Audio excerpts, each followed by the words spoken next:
il ne sait pas ce que c'est, concrètement. C'est pour ça qu'il dit qu'il ne préfère pas aller vers ça. Parce que quand lui, il parle de conscience est une mémoire, en fait, il englobe euh, la conscience et ses euh, subdivisions en quelque sorte. Parce que lui, il va subdiviser la conscience avec conscience d'un côté, inconscient de l'autre et subconscient. Et lui, quand il parle de conscience, lui, il les prend tous en fait dans un même bloc. Et lui, la conscience, il lui donne tout simplement en fait une identité mémorielle. Or, s'il donne une identité mémorielle en fait à la conscience, ça va poser un problème, notamment quand on parle du surmoi. Parce que le surmoi est un juge du moi. Bon, si le surmoi est un juge du moi, eh bien, ça prouve qu'il n'est pas uniquement une mémoire. Donc, ici, vous voyez que il a voulu prendre la conscience à travers les enseignements de Freud, mais comme il connaissait pas bien les enseignements de Freud, du coup, il est bloqué. C'est pour ça que quand la question est posée sur le subconscient, ben, il est bloqué. Et de toute façon, il peut pas aller plus loin parce qu'il serait forcément bloqué. Donc, il faut bien comprendre déjà cet aspect-là. Ça veut dire que quand on entre pour parler de la psychanalyse, il faut savoir bah, dans quel environnement on se trouve.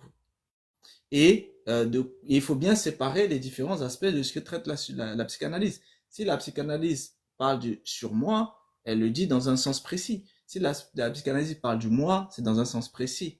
Pareil pour le ça, c'est dans un sens précis. Donc, si jamais la personne ne conceptualise pas ça et qu'elle mélange, elle sera perdue.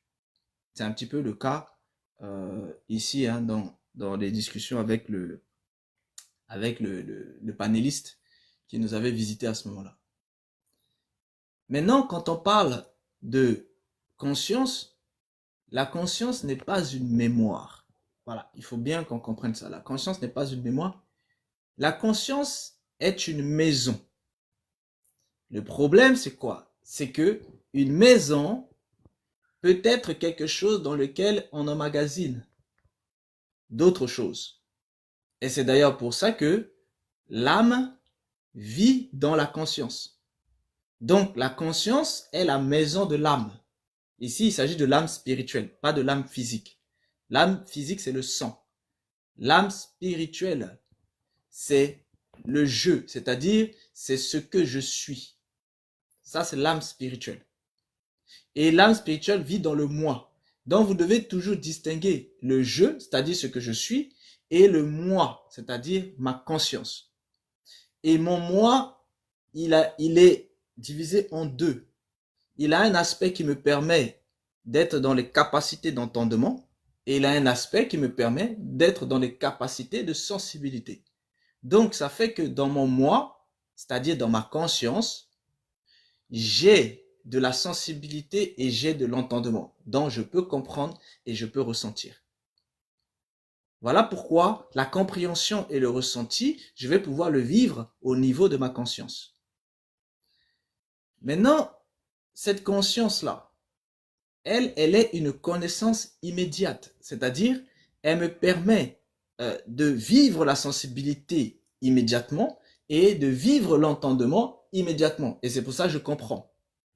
Lorsque la chose ne vient pas au niveau de mon entendement immédiat, ni au niveau de ma sensibilité immédiate, je ne connais pas la chose.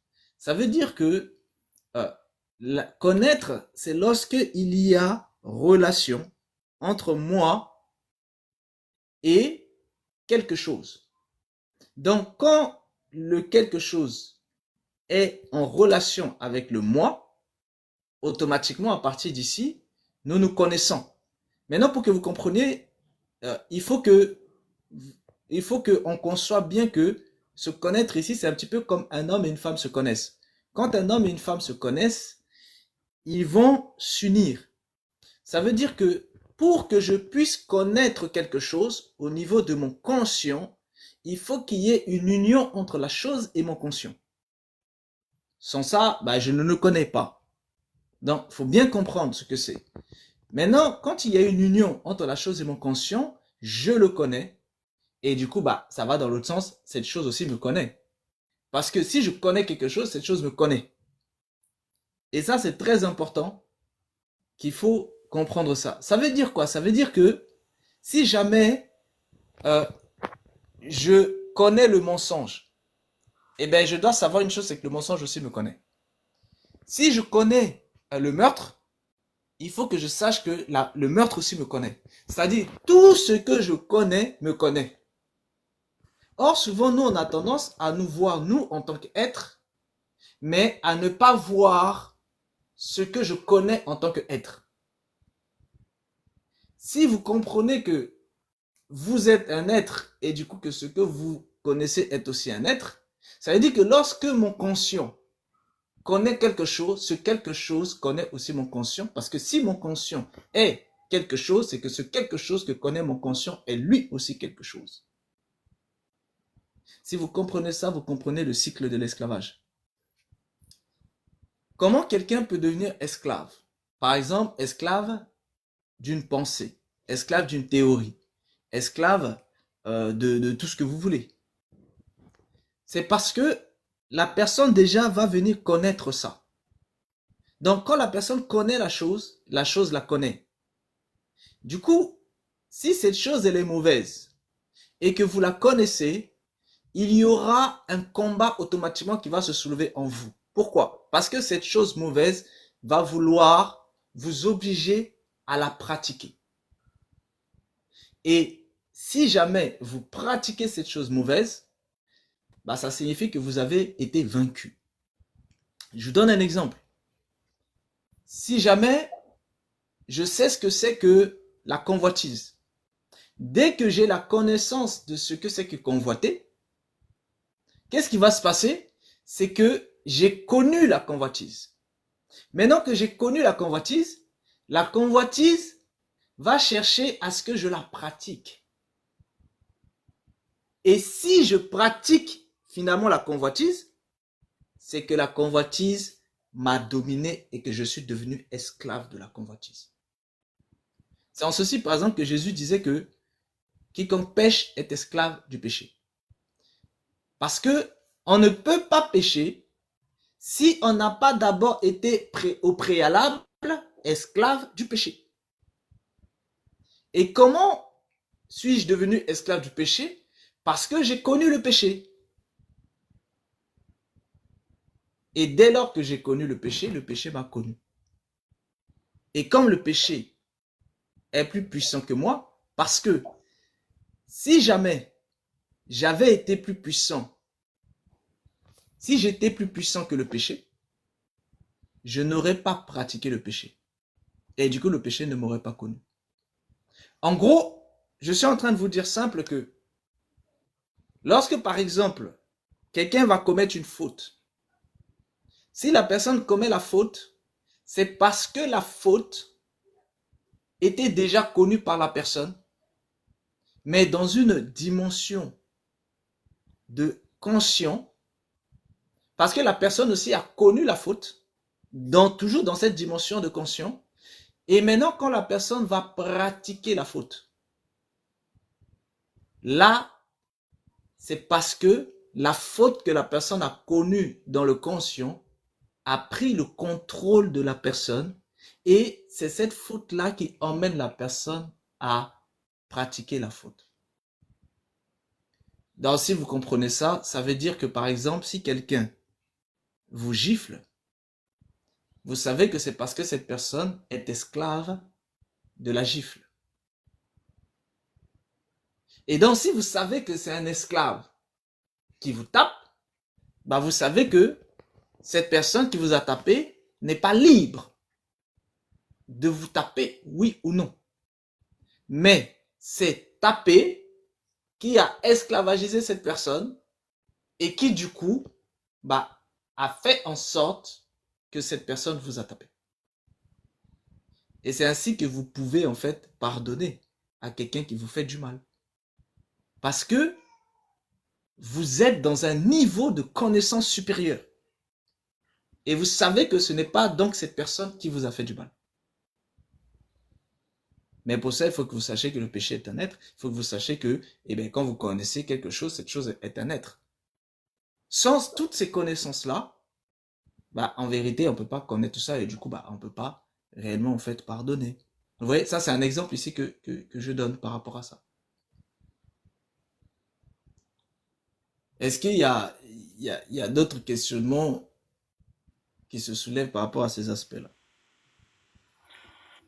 Réveil, moi j'en aurais une, mais c'est pas par rapport à ces aspects-là, c'est par rapport à ce que vous avez dit dans le live tout à l'heure. Au niveau des personnalités, j'aurais une question. Euh, Après, je sais pas si tu pourras me répondre à ce niveau-là. Alors, que se passe-t-il lorsqu'un être il décède? Tu sais, on choisit soit la crémation, soit d'inhumer le corps du défunt. Alors moi, ma question, elle serait, que se passe-t-il parce que quand on inhume un corps, on sait que les personnalités doivent repartir dans le cercueil avec. Et le corps éthérique, il reste au-dessus du cercueil et puis il va je sais plus, il va s'en aller au fur et à mesure, il va se détruire. Alors moi, je voudrais savoir, que se passe-t-il lorsque on a effectué une crémation d'un corps? Comment ça se passe à ce moment-là? Merci. Est-ce que tu peux me répondre à cette question-là sur ce live ou pas? Oui, bien sûr. Cette question, elle est totalement un petit peu en dehors parce que là, on entre dans le cycle de la mort. Est-ce que il y a d'autres questions sur cet aspect-là de conscience dont on est en train de parler ici? Et ensuite, on reviendra peut-être sur celle-là, Catherine. D'accord.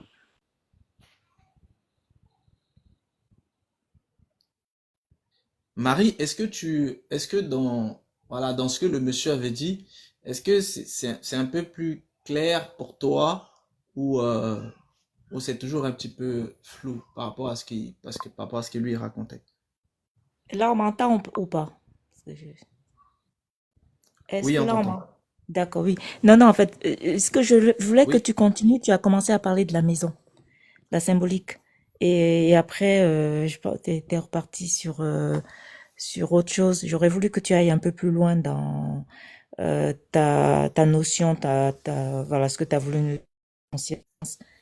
Tu as symbolisé Ok, ça la en termes conscience. de maison. Donc, voilà, je voulais un peu la suite. Ok, très bien. Oui, donc ce que j'étais en train de dire par rapport à la conscience, c'est que la la conscience est une maison, c'est-à-dire, euh, vous voyez, vous prenez votre maison classique et vous êtes dans la maison. Voilà, on va faire un travail un petit peu classique terre à terre, c'est que vous avez votre maison et votre maison, il y a par exemple une femme dedans et puis il y a un homme. Donc la maison, ça va être la conscience, la femme, ça va être l'âme et l'homme, ça va être l'esprit. Donc dans cette maison-là, bon, maintenant ce qu'il faut savoir, c'est que l'homme, lui, il est donc à l'intérieur de la femme. Voilà. Donc vous avez votre maison, vous avez la femme et vous avez l'homme qui est à l'intérieur de la femme. Parce que c'est comme ça en fait que ça fonctionne. Donc la conscience est cette maison. Donc la conscience est la maison de l'âme. Mais attention, quand je vous parle d'âme ici, il ne s'agit pas du sang. Séparez bien. Il ne s'agit pas du sang. Le sang est une âme physique, matérielle. Mais quand je vous parle d'âme ici, on l'appelle l'âme spirituelle. Parce qu'ici, ce n'est pas le sang. Ici, c'est la lumière du corps. Enfin, la lumière de l'être. Donc, cette lumière-là, en gros, c'est l'être lui-même. C'est-à-dire, c'est le jeu, si vous voulez. Donc, ce jeu-là, il habite dans une maison. Et du coup, ça, comme ce jeu, il est spirituel, sa maison aussi est spirituelle. Et sa maison qui est spirituelle, c'est la conscience. Et lui, il est le jeu dans la conscience. Donc, ce jeu, il a besoin de sa maison qui est son véhicule. Hein. Donc, il a besoin de son véhicule pour pouvoir se déplacer.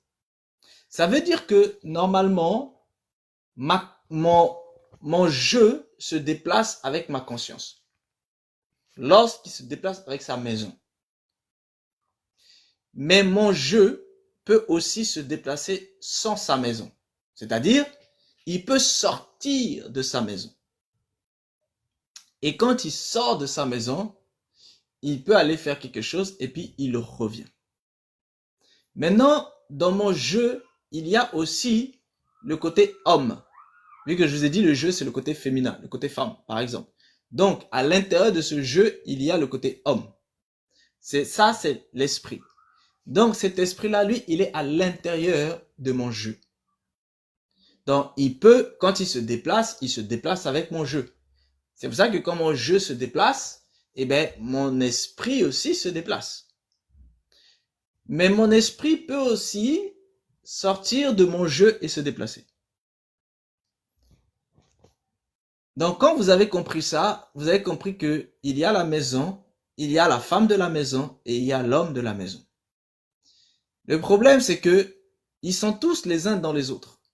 Ça veut dire quoi? Ça veut dire que selon le niveau de perception que quelqu'un peut avoir, la personne peut percevoir que la conscience, c'est-à-dire le moi. Donc, une personne qui ne perçoit que la conscience, eh bien, elle ne perçoit pas le jeu à l'intérieur de la conscience. Donc, pour elle, le jeu n'existe pas. Quelqu'un qui, lui, perçoit le jeu, mais qui ne perçoit pas l'esprit à l'intérieur de l'âme, eh bien, cette personne-là, pour elle, l'esprit n'existe pas. Donc, vous voyez que la plupart des gens dans le monde perçoivent la conscience. Pourquoi? Parce que la conscience est la connaissance immédiate. Donc, quand ils connaissent, ils savent qu'ils connaissent. Et comme ils savent qu'ils connaissent, ils perçoivent par ce biais de savoir la conscience. Donc, on peut percevoir la conscience. Mais le problème, c'est que le jeu à l'intérieur de la conscience, les gens ne le conçoivent pas. Et c'est là où le problème se situe. Donc, pour la plupart des gens, le jeu à l'intérieur de la conscience n'existe pas. Maintenant, si le jeu n'existe pas, l'esprit n'existe pas non plus. Donc, vous l'avez compris, vu que l'esprit est à l'intérieur. Parce que si on ne voit pas l'âme, on ne peut pas voir l'esprit qui est dans l'âme. Parce que l'esprit, il est encore plus invisible que l'âme. Donc, si je ne vois pas l'âme, c'est pas l'esprit que je vais voir. C'est pour ça que souvent des gens, quand ils sont au niveau de voir ou de concevoir la conscience, ils vont chercher à concevoir l'âme et l'esprit. Parce que comme il y a des gens qui parlent d'âme et d'esprit, eux aussi vont chercher à savoir ce que c'est que l'âme et l'esprit.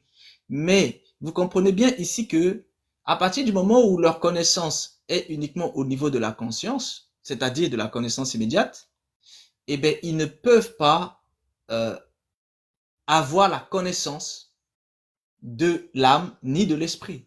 Il faut que leur connaissance monte de niveau.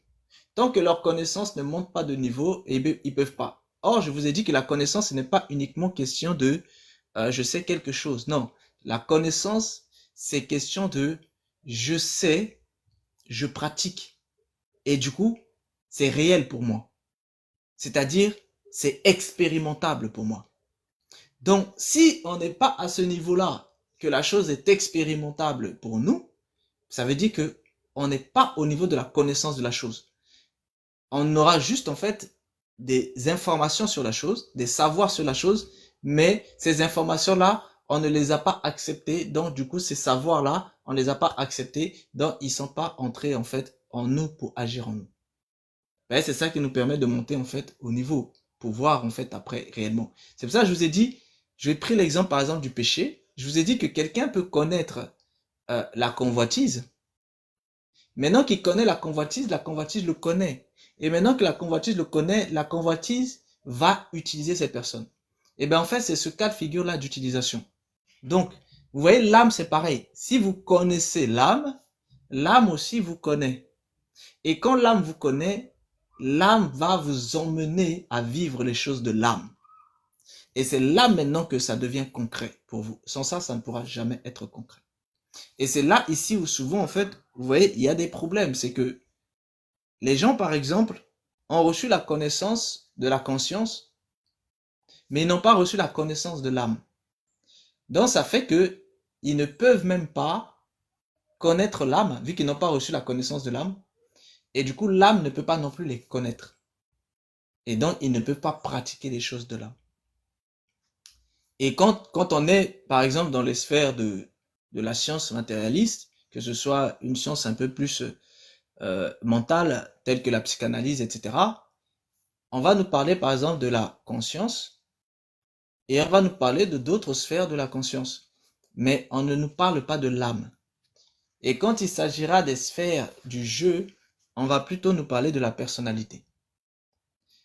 Or, la personnalité, n'étant pas l'âme, ben du coup, ça fait que on connaît les choses de la personnalité, mais les choses de l'âme, on ne la connaîtra pas.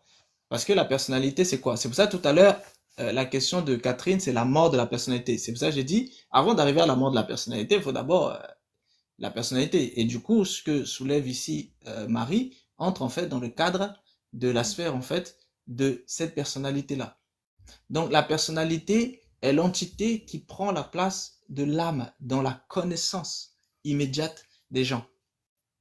Donc la plupart des gens pensent que leur jeu, c'est leur personnalité. Et c'est ça l'erreur fondamentale, parce que la personnalité n'est pas mon jeu. La personnalité est tout simplement un programme. La personnalité est un programme. Et du coup, ce programme, il devient conscient. Comme il est conscient, c'est un programme conscient. Donc, cette personnalité qui est un programme conscient, et comme c'est un programme qui est conscient, il va pouvoir vivre. Il va pouvoir être animé. Mais c'est pas parce qu'il vit et qu'il est animé que c'est un être à part entière. Parce que ce n'est pas un être en soi. Vu que c'est un programme, c'est-à-dire c'est une information. Et cette information-là, elle a été créée de toutes pièces. Et du coup, elle est aussi détruite de toutes pièces. Et là, après, c'est le cas de la destruction de la personnalité. Mais d'abord, il y a le cas de sa création et de sa vie. Et cette personnalité, vous voyez qu'elle n'est pas un être parce que elle est créée à partir de tout ce que mon environnement va enregistrer dans mon subconscient. Donc, c'est comme si ma personnalité est un programme, comme les programmes informatiques. Les programmes informatiques, c'est un ensemble de codes. C'est-à-dire, ce sont des informations reliées. Ces informations reliées-là, ce sont des principes qui vont être établis. Donc, on établit en fait ces principes-là en disant, toi tu vas faire ci, toi tu vas faire ça, toi tu vas faire ci. Donc, on les a codifiés. Et maintenant qu'on les a codifiés, ils deviennent conscients. Et comme ils sont conscients, ils peuvent vivre. C'est pour ça qu'un programme informatique, il peut être conscient et après il vit. Donc, il a une première phase où il vit selon l'information dont il a été codifié. Et après, il a une deuxième phase lorsqu'il prend conscience.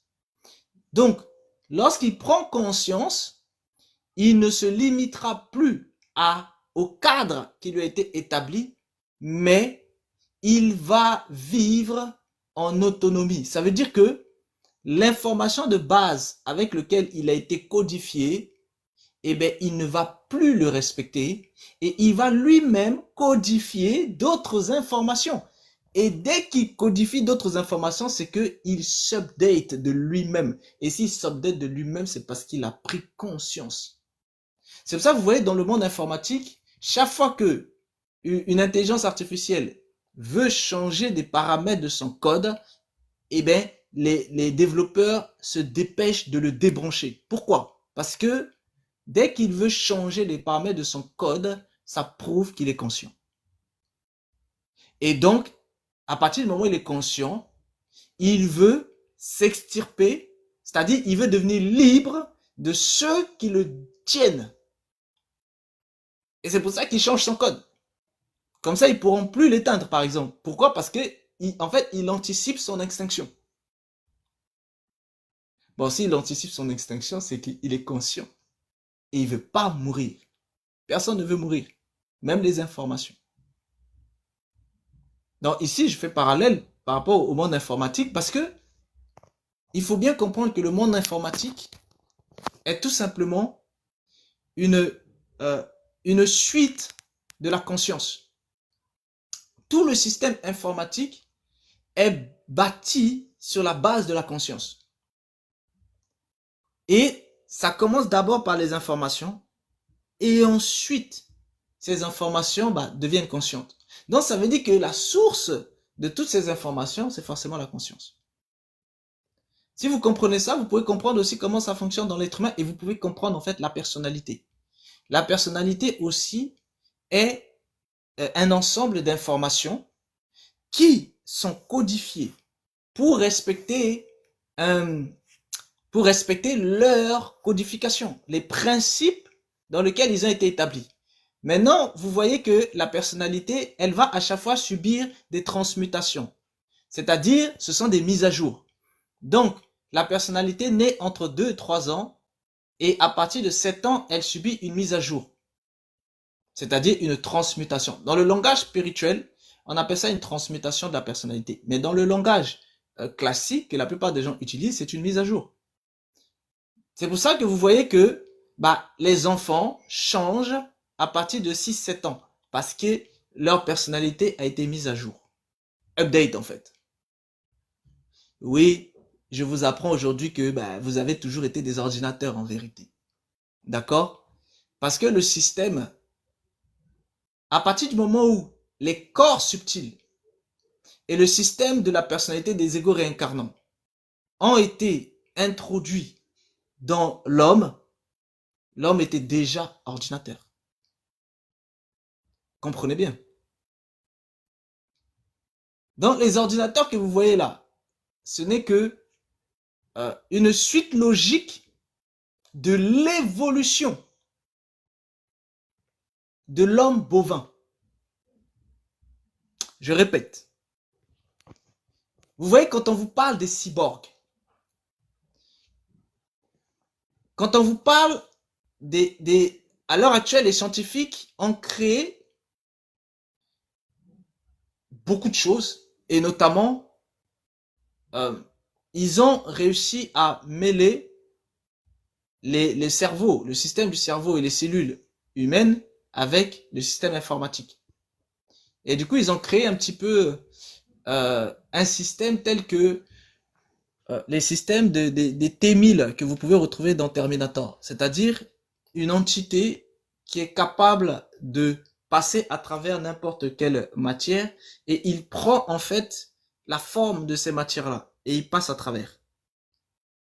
Donc, concrètement, les cyborgs sont déjà là, comprenez bien. Mais qu'est-ce que c'est que les cyborgs? Les cyborgs ne sont rien d'autre que une suite d'évolutions transhumains à la vision occidentale du système bovin. En gros, c'est le sort réservé dans l'évolution humaine pour le système bovin. Ça veut dire que toutes les personnes qui vivent selon les porteurs de conscience, c'est-à-dire qui vivent dans le système bovin, et dans tout son aspect, leur évolution finale, c'est ça. C'est pour ça que vous voyez déjà que il y a un développeur qui travaille avec les plus grandes boîtes de développeurs. Il dit que lui, il veut pas avoir d'enfants. Je vous transmettrai son nom. Il dit qu'il veut pas avoir d'enfants tant que Elon Musk n'a pas fini de l'implantation de son implant. Parce que lui, il veut carrément que son enfant, écoutez bien, il dit il veut que son enfant soit implanté dès la conception ou des bébés. Afin que l'enfant grandisse avec dans ses âges primordiaux. Ça veut dire quoi? Ça veut dire que c'est quelqu'un qui est en train de vous parler ici de spiritualité. Il est en train de vous dire que il sait que entre 0 et 7 ans, c'est le temps où tout se passe.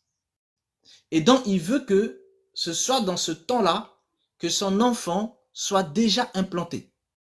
Afin que son enfant puisse bénéficier au maximum de cette transmutation-là qui se fait à travers les implants. Donc ici, vous voyez bien que, et le mec c'est un développeur. C'est eux qui développent les systèmes informatiques. Il fait partie de ceux qui travaillent avec les plus grosses boîtes, dont le système en fait des développements en fait d'IA.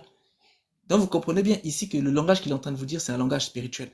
Ces gens-là sont tous des spirituels. Et c'est ce que j'arrête pas d'expliquer pour que les uns et les autres comprennent. Ça veut dire que même quand on est dans la psychanalyse, même quand on est dans la psychologie, même quand on est dans toutes ces sphères-là, et qu'on travaille sur la conscience, sur l'inconscient et sur la personnalité, eh bien on est en train de travailler sur des informations. Mais à un niveau social et à un niveau mental. Donc on travaille sur les informations à un niveau psychique, social et mental. Psychique, bah, pour la conscience elle-même, social pour la personnalité et mental pour l'inconscient. Donc quand on est dans ces sphères-là, en fait, on travaille dans les informations. C'est-à-dire que on fait le même travail que le développeur fait, par exemple, dans le système informatique. Sauf que, bah, on voit pas comment ça peut être pareil. Mais je vous dis, c'est pareil. Parce que tout ça, ce ne sont que des informations. Tout ça, c'est bâti que sur des informations. Et ces informations, bah, du coup, vous avez compris que vous pouvez déjà, vous pouvez les créer. C'est pour ça que la personnalité se crée. Et vous voyez, les États, quand ils ont compris ça, bah, ils mettent les enfants à l'école plus tôt. Pour créer, c'est-à-dire pour contrôler la création de leur personnalité. Donc, en gros, pour créer la personnalité des enfants. Et du coup, ce n'est plus les sphères familiales qui créent la personnalité des enfants, mais ce sont les sphères étatiques. Pour qu'un État, si un État veut contrôler sa population, il doit contrôler le processus de la création de la personnalité de chaque membre de sa population. Comprenez bien. Et c'est d'ailleurs pour ça que, à partir de 2025 et 2026, ils vont mettre en place certaines lois par lesquelles ils veulent mettre en fait des microphones dans les choses des enfants pour écouter tout ce que les enfants en fait vont dire même entre leurs camarades. Pour savoir exactement comment les enfants pensent, comment ils vivent entre eux, etc., etc. Beaucoup de gens vont voir ça uniquement comme de la surveillance. Mais ça va au-delà de la surveillance. Parce que si vous faites ça à partir de la primaire jusqu'au collège, bah vous êtes en train de contrôler les phases où la personnalité va se développer et ensuite devenir dans sa phase quasi critique, c'est-à-dire ce qu'ils vous ont appelé la crise d'adolescence, entre 12, 13, 14 ans. Donc, ils veulent contrôler tout ça pour que ces personnalités-là soient façonnées vraiment totalement selon ce que l'État veut. Ça veut dire que quand ils écoutent par exemple ce que l'enfant dit, ils vont savoir aussi ce que la famille dit. Parce que l'enfant, en discutant avec ses camarades, il va sortir des choses qui se passent chez lui. Et du coup, ils vont savoir ça. Et ces propos-là peuvent être transmis aux organismes sociaux. Et si jamais il y a des propos qu'ils jugent en fait non conformes à la norme sociétale, eh ben ils vont enlever les enfants de ces familles-là pour pouvoir en fait les façonner d'une autre manière. Alors, c'est-à-dire, c'est un système de contrôle en fait de la personnalité, donc de contrôle en fait des êtres. Parce que la personnalité est le système, l'être social par lequel en fait vous pouvez contrôler un individu dans son environnement social. Donc, lui là, ils le font passer pour l'âme, mais il n'est pas l'âme. C'est un programme, c'est-à-dire une information qui est conscient. La personnalité est un programme conscient. Donc, tous les jours, toutes les personnes vivent avec un programme conscient en eux. Et le pire, c'est qu'ils sont persuadés que ce programme conscient, c'est eux. C'est-à-dire, ils sont persuadés que c'est leur âme. Dans tous les jours, les gens vivent dans une supercherie, dans une illusion, dans un mensonge. Et oui, si tu prends un programme, et pourquoi c'est un programme? Et pourquoi ça ne peut pas être la personne? Mais parce qu'il est créé entre 2 ans et 3 ans. Et il est façonné à partir de l'environnement. Bon, si c'était toi, Eh bien, si tu commences à être façonné à partir de 2 ans, c'est qu'il y a un problème. Avant 2 ans, tu étais où? Et qui est né? Vous voyez, c'est ce qui est fondamental ici. Et c'est ça qui prouve que la personnalité n'est pas nous. Parce que la personnalité est une entité à part. Et d'ailleurs, vous voyez bien que au décès, et là ça arrive un petit peu à la question de Catherine, au décès, la personnalité se dégénère. Or, l'âme ne se dégénère pas. L'âme est immortelle. Il est emprisonné par la mort, mais il est immortel. C'est-à-dire, la mort peut le prendre, mais la mort, quand elle le prend, elle ne le tue pas.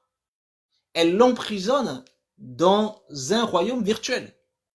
Parce que l'âme est immortelle. Il n'y a que la deuxième mort qui s'appelle la gêne qui peut tuer l'âme. Et qui peut aussi tuer l'esprit. Mais la première mort et l'abîme ne peuvent pas tuer l'âme. C'est-à-dire le puits de l'abîme, ils ne peuvent pas tuer l'âme. Ils peuvent juste les emprisonner. L'un emprisonne l'âme, l'autre emprisonne l'esprit. Donc, vous voyez bien ici que la mort ne peut pas tuer mon âme. Donc, mon âme ne peut pas mourir. Il est immortel. Mais par contre, il peut aller dans une prison qui s'appelle le séjour des morts. Mais il ne meurt pas parce qu'il est immortel. C'est pour ça, par exemple, Jésus, quand quelqu'un mourait, il disait, il dort. Parce que la mort n'existe pas. C'est une illusion. Parce que mon âme est toujours présent. Mais il vit dans une espèce de virtualité. Et c'est ça qu'on appelle la mort. Donc, quand vous comprenez ça, vous voyez maintenant la différence avec la personnalité. La personnalité, elle se dégénère. Ça veut dire qu'elle se détruit, la personnalité. Et c'est pour ça que quand quelqu'un meurt, donc, vous voyez, quand quelqu'un meurt, on le prend, on l'inhume. Et pour l'inhumer, on fait un cérémoniel. Posez-vous la question, pourquoi par exemple des pays comme l'Occident, qui sont des pays laïques, n'est-ce pas? L'Occident est laïque. Bon, comment se fait-il que l'Occident qui est laïque, lorsqu'il s'agit de gérer les morts, c'est par exemple un système religieux comme les catholiques qui le font? Comment on explique ça? Ou l'État est laïque ou il ne l'est pas. Parce que qu'est-ce qui se passe? C'est que il y a des cérémoniels qui sont faits sur le corps pour justement gérer ces différentes entités-là de l'être, notamment les différents corps subtils. Si vous ne les gérez pas, bah ces corps subtils vont errer dans toute la ville. C'est pour ça que quand par exemple, vous voyez en Afrique, quand quelqu'un meurt, par exemple un Africain quand il meurt en Occident, vous avez toujours un initié qui doit accompagner son corps. Bon, pourquoi l'initié accompagne son corps? Pourquoi un initié? Parce qu'il faut que l'initié appelle sa personnalité et ordonne à sa personnalité de suivre le corps. Parce que si la personnalité ne suit pas le corps, la personnalité va rester et elle va devenir un spectre. Et ce spectre-là sera ce que vous allez appeler aussi un fantôme. Donc cette personnalité-là va hanter les gens. Est-ce que vous comprenez? Donc il faut absolument qu'elle suive le corps. Et pour qu'elle suive le corps, il faut lui parler. Mais à travers des incantations. Il faut lui ordonner de suivre le corps. Bah, vous avez bien compris que si vous-même, vous n'avez aucune sphère de puissance spirituelle, vous allez ordonner, elle va rien écouter. Et déjà, vous savez même pas qu'elle est là, vous la voyez pas. C'est pour ça que l'initié, lui, il connaît ça. Donc, il appelle la personnalité. Et il l'appelle avec son nom. Hein. Et il lui dit, tu suis le corps, parce que toi, tu ne dois pas être séparé du corps. Et c'est pour ça que la personnalité doit aussi aller dans le tombeau. C'est-à-dire, quand on vous enterre, quand on enterre quelqu'un, il est enterré avec sa personnalité. Comprenez bien. S'il n'est pas enterré avec sa personnalité, cette personne-là va errer. et elle va devenir un fantôme, elle va agresser les gens. Si jamais elle est morte de manière violente, elle va faire des carnages. Et c'est pour ça qu'il faut spirituellement, hop, la contrôler. Voilà pourquoi les gens passent leur temps à accompagner des corps. La plupart d'entre vous, vous pensez que, oh non, on accompagne juste le corps parce qu'il faut accompagner le corps. Non. Parce qu'il y a des parties du corps, de l'être, qu'il faut contrôler. Et la personnalité en fait partie. Ça, c'est au niveau de la mort de la personnalité. Excuse-moi, réveil. Et si, pour compléter, et si on n'inhume pas le corps et on fait une crémation à la place, alors qu'est-ce qui se passe au niveau de, s'il te plaît? Ok, la crémation interagit sur le corps dense, c'est-à-dire le corps physique. C'est pas la personnalité que tu vas brûler. Comment tu vas brûler la personnalité? C'est une entité qui n'est pas touchée par le feu, le style de feu que tu utilises. Tu comprends? Le feu que tu utilises va brûler le corps physique, mais la personnalité, ce feu-là va pas la brûler. Dans cette personnalité, elle est là. C'est-à-dire, son corps dense, le corps dense de la personne est brûlé, donc devient cendre, poussière, mais sa personnalité est un corps qui n'est pas dense. Dans cette personnalité, elle est présente. Donc même si tu incinères la personne, bah, la personnalité, elle est là. Et cette personnalité, justement, elle doit justement suivre le corps.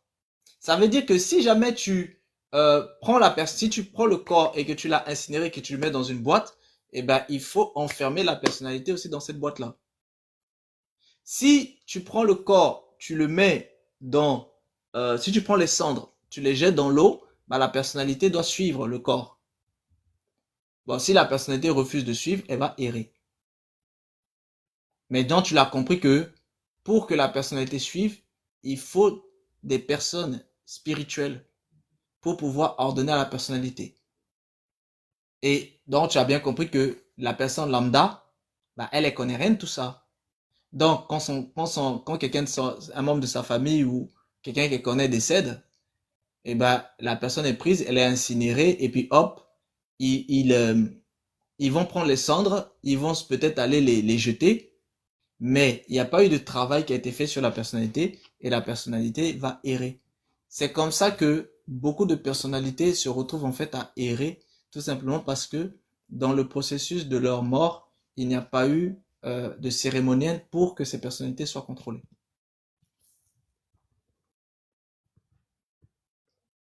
Tu comprends, Catherine? Non, la fin, non, parce que parce que nous, on a utilisé ça justement la crémation pour notre maman et notre frère, et, et justement, c'est une question que je me pose par rapport à tout ça maintenant. Mais quand on va, bon, ils gardent le corps, tout, le mettent dans le cercueil, on va à la crémation, mais il y a quand même une petite messe là-haut.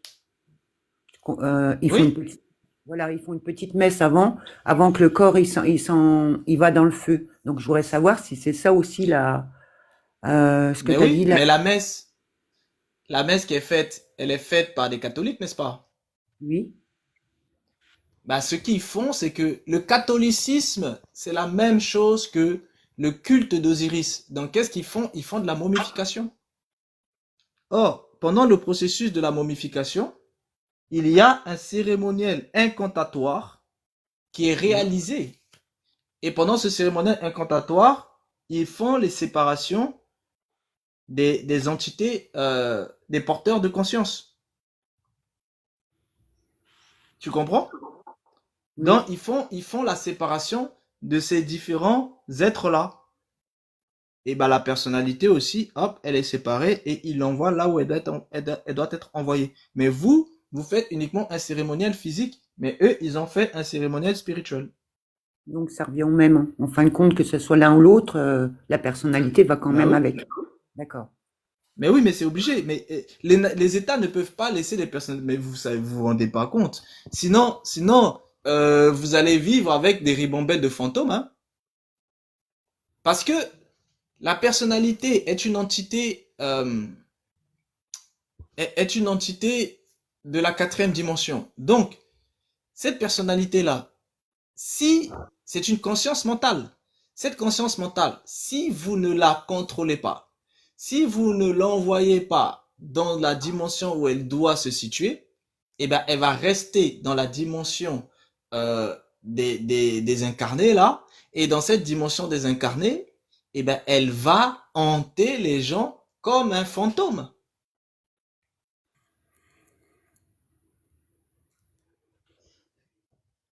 Parce que comprenez bien que la personnalité est une conscience mentale. C'est-à-dire, c'est c'est un être conscient. C'est-à-dire, c'est un programme conscient, la personnalité.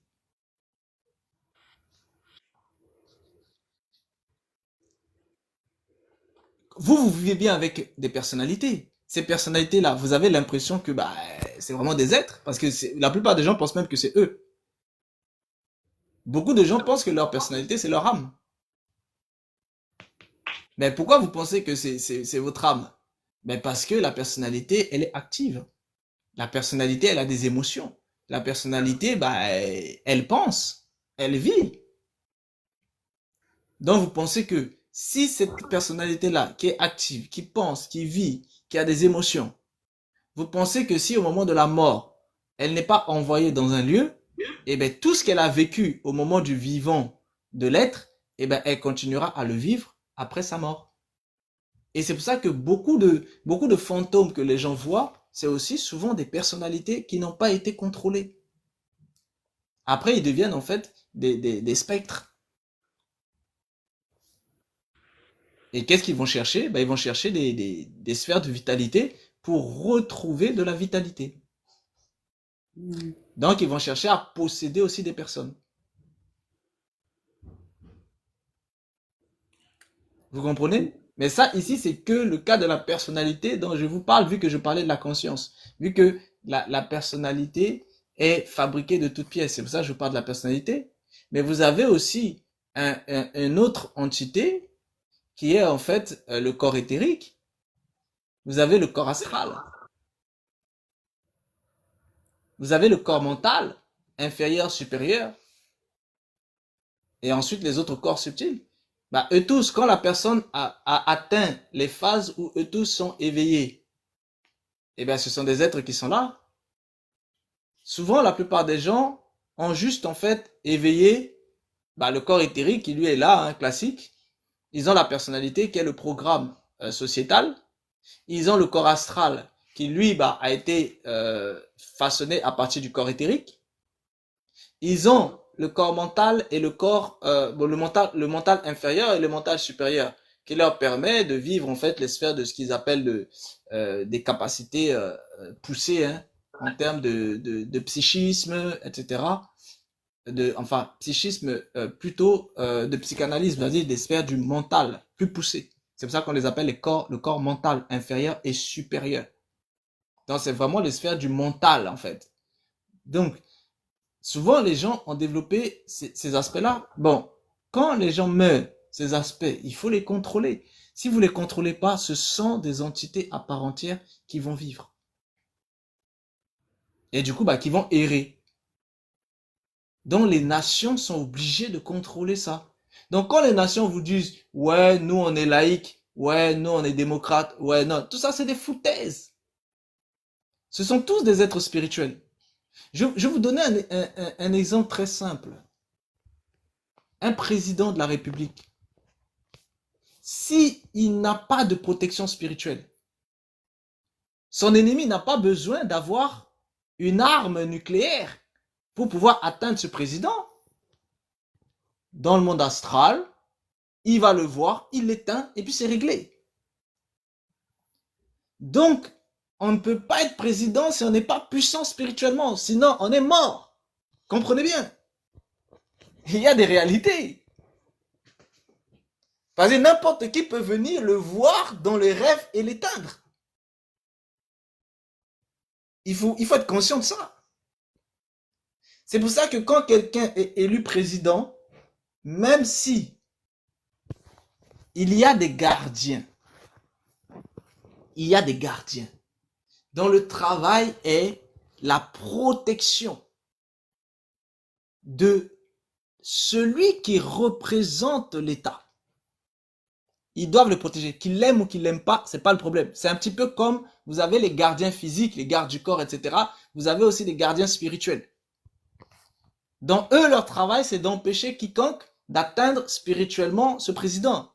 Bah sinon, je peux vous dire que n'importe quel supraconscient ou n'importe quelle personne qui voyage de manière consciente dans l'astral, bah il va aller éteindre le président, hein. Au calme. Et éteindre comment? Bah en faisant une sortie astrale. Et dans cette sortie astrale, elle va voir l'entité astrale du président en question et hop, l'étrangler et puis il meurt. Parce que quand il meurt dans l'astral, il va croire qu'il est mort physiquement et après il se réveille plus. Donc plus de président. Bah à cette année-là, vous allez changer souvent des présidents, hein. C'est-à-dire, même celui qui est seulement là, il n'est pas content que le président a été élu. Bim, il va régler le compte du président dans l'astral. Est-ce que vous comprenez? Donc, il faut que le président ait aussi des gardiens spirituels. Et que lui-même, il soit spirituel. Sinon, il est éteint, hein.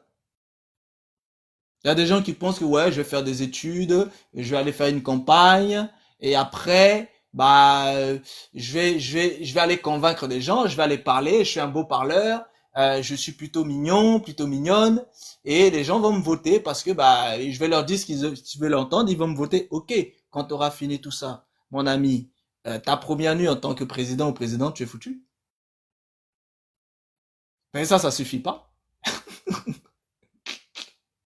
Ou avant même que tu sois élu, tes ennemis t'ont déjà éteint même pendant la campagne. Est-ce que vous voyez un peu? Et c'est pareil pour les gens célèbres, oui, tout à fait. C'est pareil. C'est pour ça que eux tous, ce sont des êtres spirituels. Vous croyez quoi? Le monde est spirituel. Celui qui n'est pas spirituel dans le monde, il est cuit. Mais si quelqu'un, écoutez bien, si un marabout ou un féticheur ou même quelqu'un qui travaillent dans la médiumnité, etc., etc. Si ces personnes-là arrivent à faire des choses pour atteindre en fait des gens, mais vous croyez quoi pour les personnes qui sont des hautes personnalités, vous croyez quoi ils sont? Si eux-mêmes ils sont pas forts spirituellement, ils sont foutus, hein. Ils sont foutus. Vous voyez? Donc, comprenez bien, le monde est spirituel. C'est-à-dire ce qu'on vous vend de tout ce côté physique, ce n'est qu'un leurre. C'est une illusion. Le monde est spirituel. Et dans son fonctionnement, il est spirituel. Comprenez bien.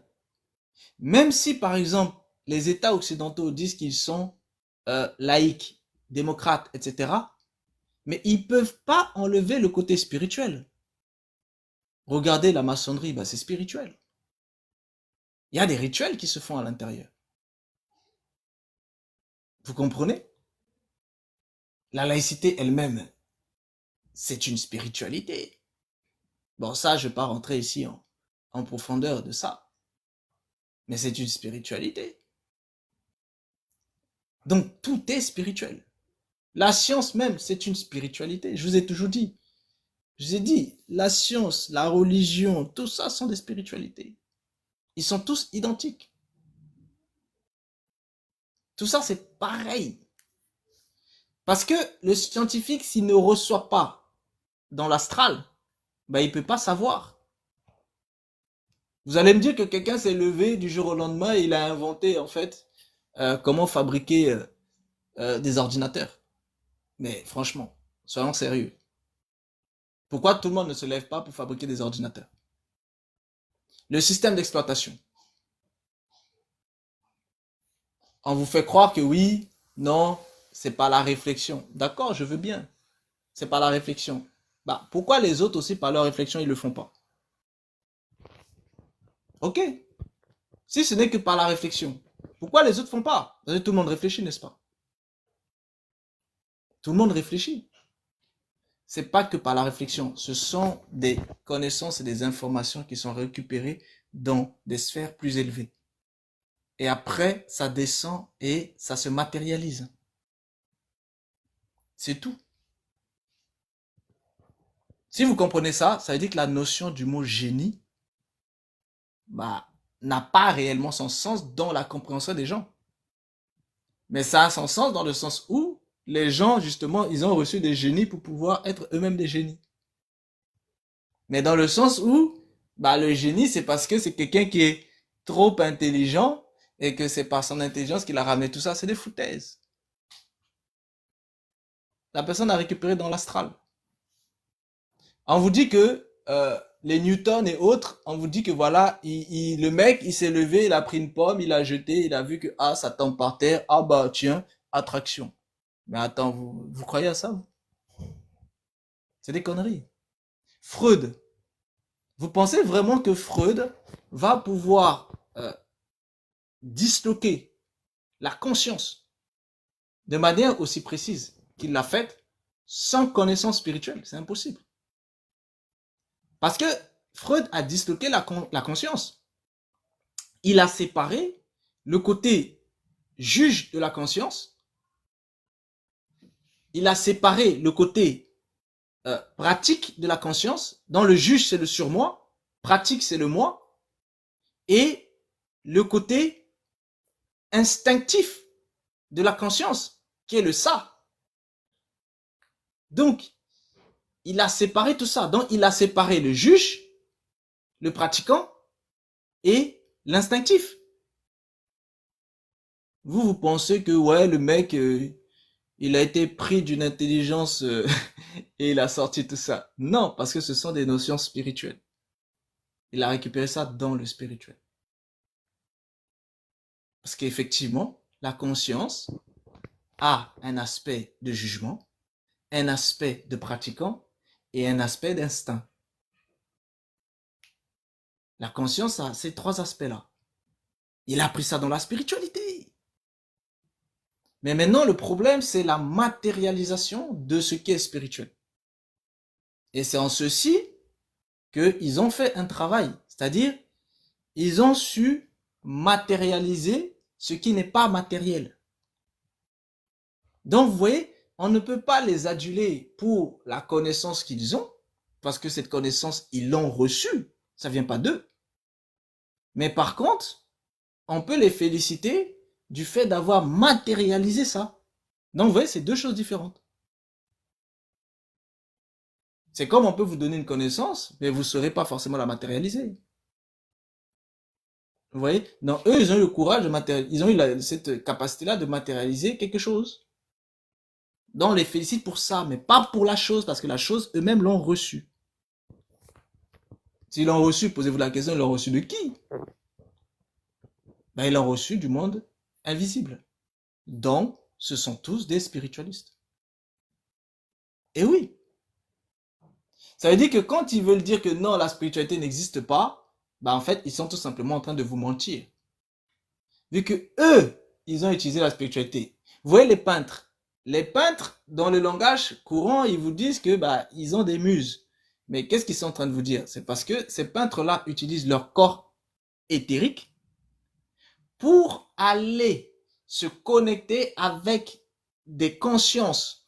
Et du coup, ces consciences-là vont mettre en fait des informations sous forme d'intuition dans l'éthérique de cette personne. Et c'est ce qui va se traduire par ce que vous appelez des talents que le peintre va faire, etc., etc. Non, le peintre est possédé par les intuitions du monde astral. Donc, c'est un possédé. C'est pour ça que parfois, il y a des gens qui comprennent pas certaines peintures. Mais oui, mais parce que cette peinture est un langage. Et c'est pour ça que vous voyez bien que certains riches, qui eux-mêmes en vérité sont des spiritualistes, ils vont aller payer à des prix astronomiques une peinture que vous, si vous regardez comme ça pour voir si c'est bien fait ou joli, vous allez trouver ça moche. Mais le riche, lui, il va trouver ça trop beau. Vous pensez que c'est C'est le même critère de beauté que vous avez, que lui, il a pour trouver ça beau et aller payer des milliers d'euros pour ça. C'est pas le même critère. Lui, il a vu quelque chose dedans que vous n'avez pas vu.